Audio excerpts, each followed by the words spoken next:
أعوذ بالله من الشيطان الرجيم. بسم الله الرحمن الرحيم. وهو الذي أنشأ جنات معروشات وغير معروشات والنخل والزرع مختلفا أكله والزيتون والرمان متشابها وغير متشابه كلوا من ثمره إذا أثمر وآتوا حقه يوم حصاده ولا تسرفوا إنه لا يحب المسرفين. اور وہی ہے جس نے باغ پیدا کیے، وہ بھی جنہیں ٹٹیوں پر چڑھایا جاتا ہے اور وہ بھی جنہیں نہیں چڑھایا جاتا، اور کھجور اور کھیتیاں جن کی پیداوار مختلف ہوتی ہے، اور زیتون اور انار ایک دوسرے سے ملتے جلتے بھی ہیں اور مختلف بھی. کھاؤ ان کے پھل جب کہ وہ پھلیں، اور ان کا حق ادا کرو فصل کٹنے کے دن، اور اسراف نہ کرو، اللہ اسراف کرنے والوں کو پسند نہیں کرتا. یہ سورہ انعام کی 141 نمبر کی آیت ہے.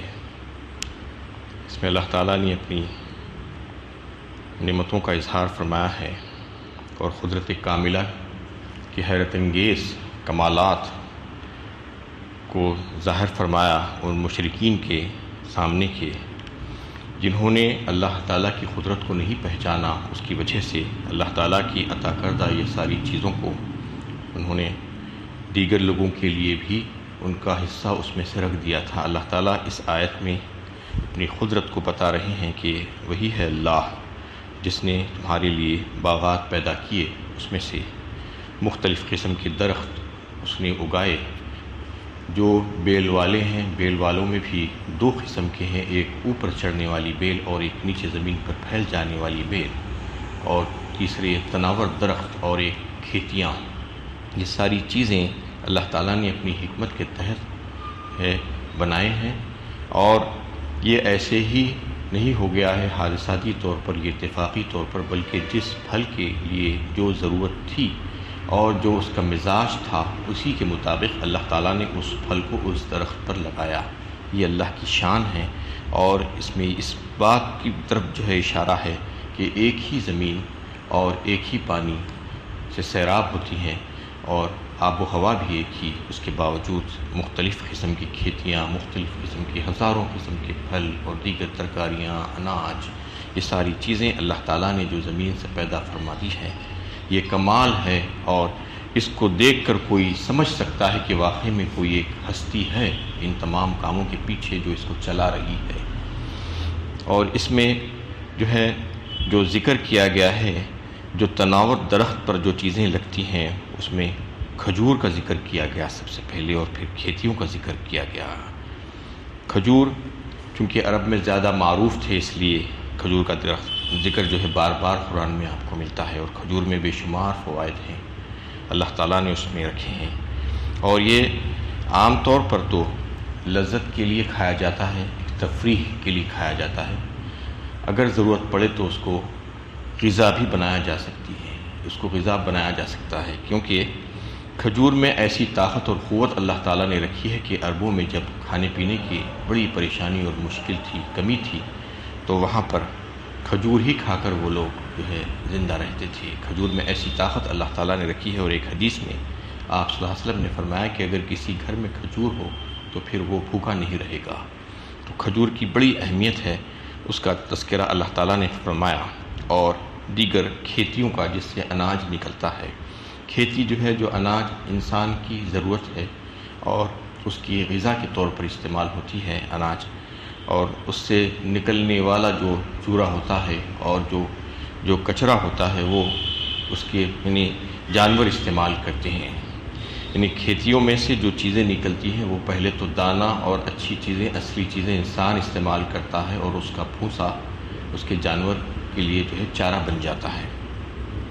اور پھر فرمایا گیا کہ یہ مختلف ہے پیداوار، یعنی مختلفاً اکلوہ فرمایا، کھانے کے لحاظ سے جو ہے مزے کے اعتبار سے لذت کے اعتبار سے مختلف ہوتے ہیں. مطلب یہ ہے کہ کھجوروں میں بھی 20 قسم کے کھجور جو ہے اللہ تعالیٰ نے پیدا فرما دیے ہیں. ویسے ہی کھیتیوں میں تو سینکڑوں ہیں کہ اناج قسم قسم کے دانے اللہ تعالیٰ نے پیدا فرما دیے ہیں ہم انسانوں کے لیے، ان کی روزی کے لیے، ان کے کھانے پینے کا انتظام اللہ تعالیٰ نے فرمایا ہے۔ اس کے بعد ذکر فرمایا گیا ہے کہ زیتون اور انار کا ذکر فرمایا، والزیتون والرمان فرمایا۔ زیتون ایک بہترین پھل ہے اور زیتون ایک ترکاری بھی ہے۔ زیتون میں سے بہترین صاف و شفاف تیل نکلتا ہے، انتہائی نفیس تیل نکلتا ہے، اور اس میں ہزاروں خواص ہیں اور ہزاروں فوائد ہیں، اور بے شمار بیماریوں کا اور مرضوں کا علاج اس میں اللہ تعالیٰ نے رکھ دیا ہے زیتون میں۔ زیتون کے تعلق سے بھی جو ہے کئی ایک مقامات پر قرآن میں تذکرہ آیا ہے۔ سورہ والتین میں بھی جو ہے اللہ تعالیٰ نے جو قسم کھائی ہے 3 چیزوں کی، والتین والزیتون وطور سینین فرمایا کہ انجیر کی قسم اور زیتون کی قسم اور طور سینا کی قسم اللہ تعالیٰ نے کھائی ہے۔ اس میں سے زیتون کی بھی ایک قسم اللہ تعالیٰ نے کھائی ہے۔ تو زیتون کو اللہ تعالیٰ نے جو ہے اس میں بے شمار فوائد اور بیماریوں کا علاج رکھا ہے۔ اس کا تذکرہ دیگر مقامات پر بھی آیا ہے، اور سورہ مومنون 18ویں پارے میں اللہ تعالیٰ نے فرمایا فَأَنشَأْنَا لَكُمْ بِهِ جَنَّاتٍ مِّن نَخِيلٍ وَأَعْنَابٍ لَكُمْ فِيهَا فَوَاكِهُ كَثِيرَةٌ مِّنْهَا تَأْكُلُونَ وَشَجَرَةٌ تَخْرُجُ مِن طُورِ سِينَاءَ تُنبِتُ بِالدُّهْنِ وَصِبْغٍ لِّلْآكِلِينَ فرمایا کہ پیدا کیا ہم نے باغات تمہارے لیے انگوروں کے اور کھجوروں کی۔ فرمایا سب سے پہلے انگور کا بھی تذکرہ آیا، انگور کا بھی تذکرہ مختلف مقامات پر اللہ تعالیٰ نے فرمایا ہے۔ انگور میں بھی بہت سے فوائد ہیں، اور اس میں سے جو ہے یعنی اس کا فائدہ اٹھایا جا سکتا ہے کھا کر۔ اللہ تعالیٰ نے اس میں بھی جو ہے کئی ایک بیماریوں کا علاج بھی رکھا ہے، اور فرحت بخش میوہ ہے وہ۔ تو اس میں اللہ تعالیٰ نے سورہ مومنون میں جس کا تذکرہ کیا، کھجور اور زیتون کا تذکرہ کیا، من نخیل وعناب لکم فیہا فواکہ کثیرۃ منہا تاکلون، اس کے بعد پھر زیتون کا تذکرہ بھی آیا، کھجور کا بھی تذکرہ، انگور کا بھی تذکرہ اور زیتون کا بھی تذکرہ۔ وشجرۃ تخرج من طور سینا، اور ایک درخت جو نکلتا ہے طور سینا سے، جو تیل نکالتا ہے اس پھل سے، اور وہ سالن ہے کھانے والے کے لیے۔ فرمایا وشجرۃ تخرج من طور سینا تنبت بالدہن وصبغ للآکلین فرمایا۔ تو اس میں تیل کا تذکرہ اللہ تعالیٰ نے فرمایا، تیل نکلتا ہے اس سے، اور کھانے والے کے لیے ایک سالن کے طور پر وہ استعمال ہوتا ہے۔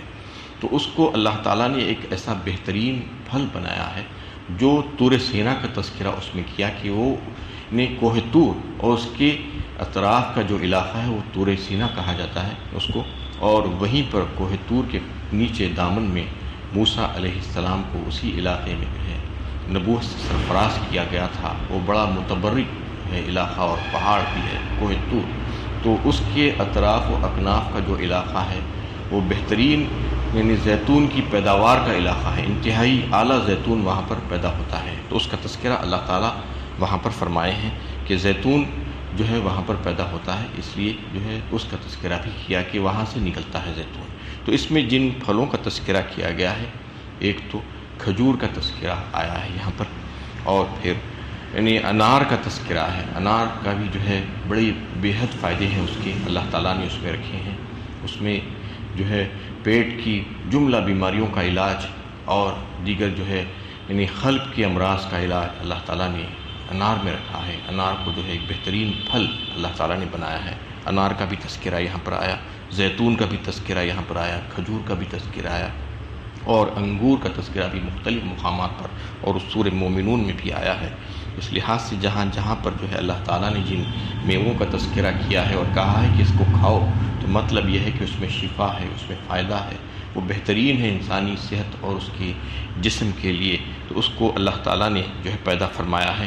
ان تمام چیزوں کا تذکرہ فرما کے اللہ تعالیٰ فرما رہے ہیں کہ متشابہاً وغیر متشابہ، یعنی ایسا دکھتا ہے کہ بعض اوقات وہ ملتے جلتے بھی ہیں، یعنی دیکھنے میں ایک جیسے ہی دکھتے ہیں لیکن الگ الگ ہوتے ہیں۔ مزے کے اعتبار سے بعض وقت بعض پھل ایک جیسے نظر آتے ہیں لیکن جو ہے الگ الگ ہوتے ہیں، مختلف انداز ہے اس کے، یہ بتایا جا رہا ہے کہ مختلف ہیں اور ملتے جلتے بھی نظر آتے ہیں۔ کھاؤ ان کے پھل جب کہ وہ پھلیں، کلوا من ثمرہ اذا اثمر فرمایا، کھاؤ جب وہ پھلیں۔ مطلب یہ ہے کہ اللہ تعالیٰ نے تمہارے لیے یہ ایک بہترین انتظام فرمایا ہے اپنی قدرت کاملہ اور حکمت بالغہ سے، کہ یہ تمام پھل تمہارے لیے پیدا فرما دیے تمہاری خود کی ذات اور نفس کے لیے اور خواہش کو پورا کرنے کے لیے اور تمہاری لذتوں کو پورا کرنے کے لیے.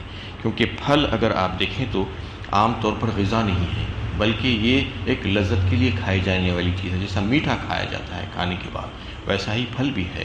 پھل غذا کے طور پر عام طور پر استعمال نہیں ہوتا. ہاں اس کو ویسے بھی جو ہے غذا بھی بنائی جا سکتی ہے کبھی کبھی ضرورت پڑنے پر. لیکن اللہ تعالیٰ یہ فرما رہے ہیں کہ نہ صرف ہم نے تمہیں روزیاں دی ہیں دیگر یعنی زندگی گزارنے کے لیے بلکہ اس میں جو ہے تمہارے لیے لذت کی چیزیں بھی ہم نے پیدا فرما دی ہے.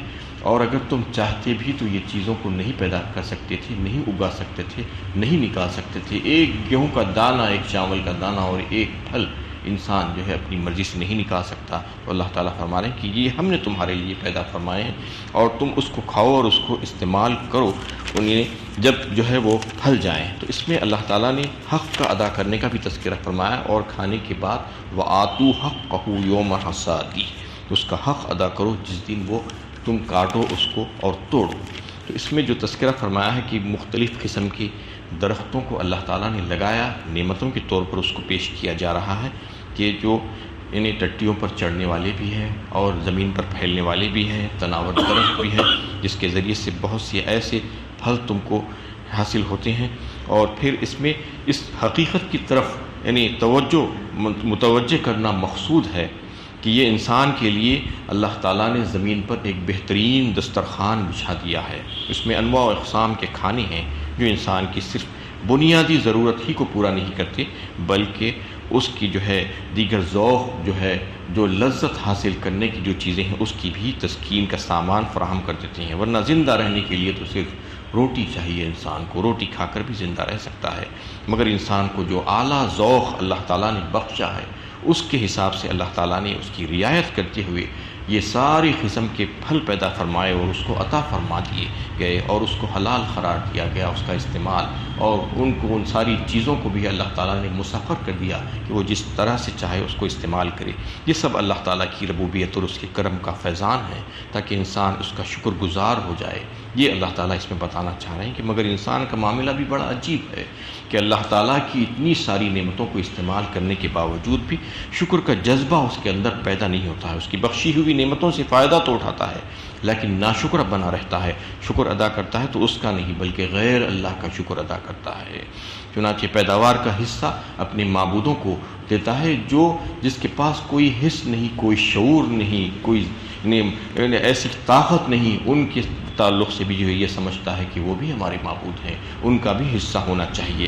اس میں نفی کی جا رہی ہے ان تمام معبودوں کے لیے وہ جو ہے اپنے یعنی ان چیزوں میں سے حصہ مقرر کرتا ہے جس کو اللہ تعالیٰ نے اس کو اپنے فضل و کرم سے عطا فرما دیا تھا. کہتا ہے کہ یہ چیز فلاں نے دی یہ چیز فلاں نے دی یہ چیز فلاں نے دی. یہ غلط خیالات ہے یہ باطل ہے. اس کو جو ہے اس سے روکا جا رہا ہے اس لیے کہ ان کے شکریہ کے طور پر ان کے نام سے جو ہے دان پن کرتا ہے نذر و نیاز کرتا ہے اور اس سے ملتی جلتی شکلیں مسلمان بھی کرتے ہیں جیسا کہ مشرکین کرتے تھے. بالکل جو ہے آج مسلمانوں میں بھی جو ہے ایسی چیزیں بہت سی آ گئی ہیں جو اپنے پیروں ولیوں اور دیگر لوگوں بزرگوں کے تعلق سے یہ سمجھتے ہیں کہ یہ فلاں کی وجہ سے ہم کو مل گیا ہے. ان کے صدقے طفیل میں ان کے صدقے طفیل میں نظر و نیازیں پیش کرتے ہیں منتیں مرادیں مانگتے ہیں.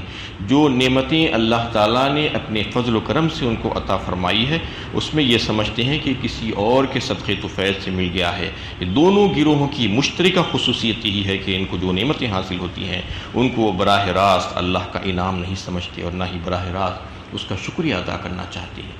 جب سمجھیں گے کہ اللہ تعالیٰ ہی کی طرف سے براہ راست مجھے ملا ہے اللہ تعالیٰ نے مجھے اپنے فضل و کرم سے یہ ساری نعمتیں عطا فرمائی ہے تو پھر شکر گزاری کا جذبہ بھی پیدا ہو جائے گا. لیکن چونکہ وہ سمجھتے ہی نہیں اس بات کو اور فلاں کا نام لگا دیتے ہیں اور کہتے ہیں کہ ان کے طفیل میں ان کے طفیل میں. یہ صحیح جملہ نہیں ہے یہ صحیح فکر نہیں ہے کیونکہ طفیل اور صدقہ کسی کا نہیں اللہ تعالیٰ سے مانگنا چاہیے.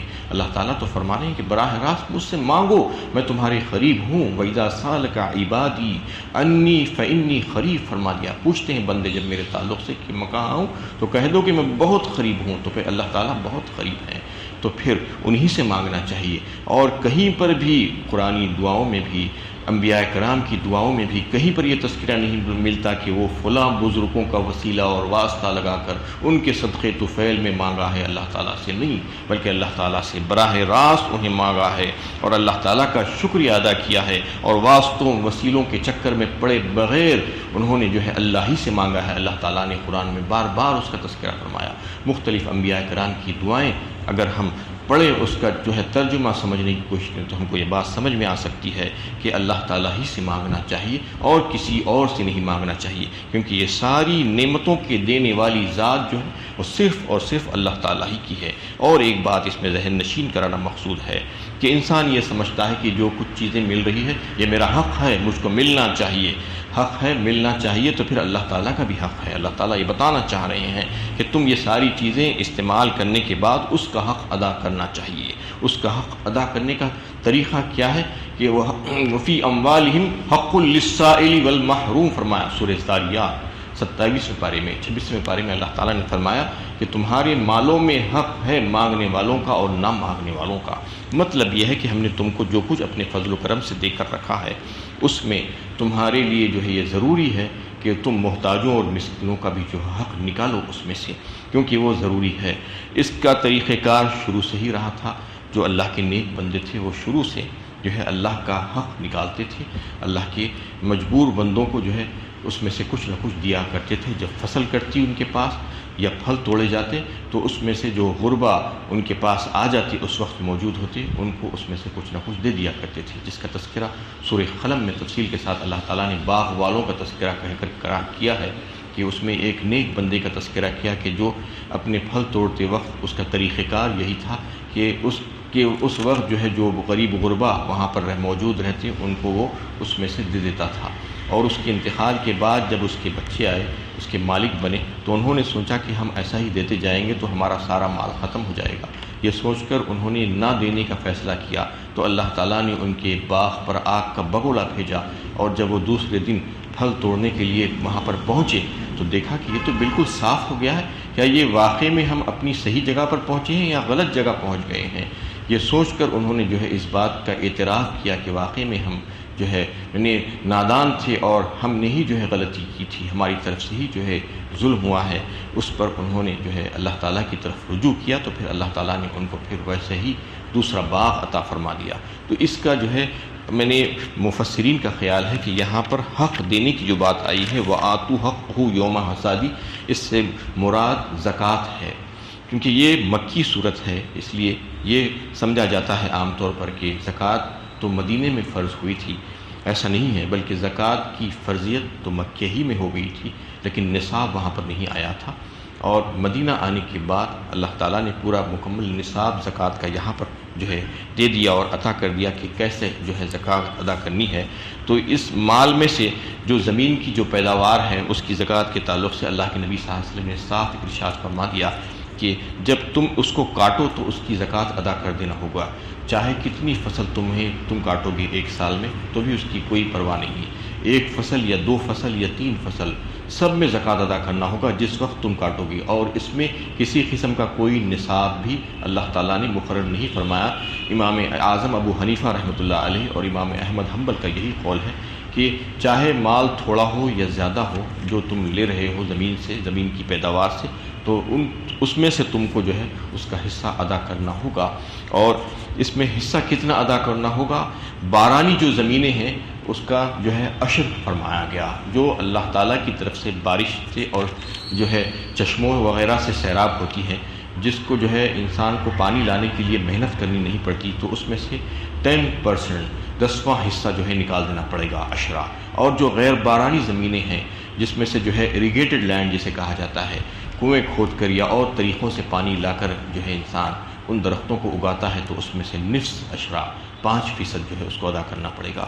اور دیگر چیزوں میں زکوٰۃ کا قانون ہے کہ 40واں حصہ 2.5% سونے چاندی پر اور کیش وغیرہ پر جو ہے 40واں حصہ ہوتا ہے، لیکن زمین کی پیداوار کے لیے 5% یا 10% دونوں میں سے کوئی ایک ہوگا۔